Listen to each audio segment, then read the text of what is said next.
Freehold Malay Reserve. Harga bermula 1.9 juta.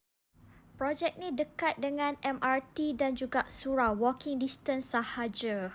Kalau korang tengok projek ni tak siap lagi, tapi korang punya pasal Echa bawa tour. Okey, ini adalah guest room dekat level bawah. Ada siap dengan toilet sekali. Yang belakang ni dapur dan ada toilet juga. Ni belakang rumah Samidi ni, okey. Dekat bahagian tepi ni adalah bilik juga. Kalau korang nak buat dry kitchen, wet kitchen pun boleh. Ni tangga dia. Actually, layout untuk tingkat 2 dan 3 adalah sama. Setiap level ada 3 bilik. Kalau korang tengok master bedroom dia luas guys.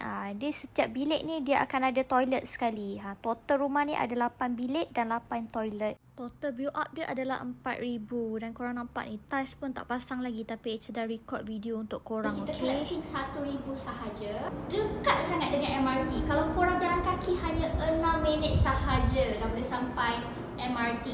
Assalamualaikum.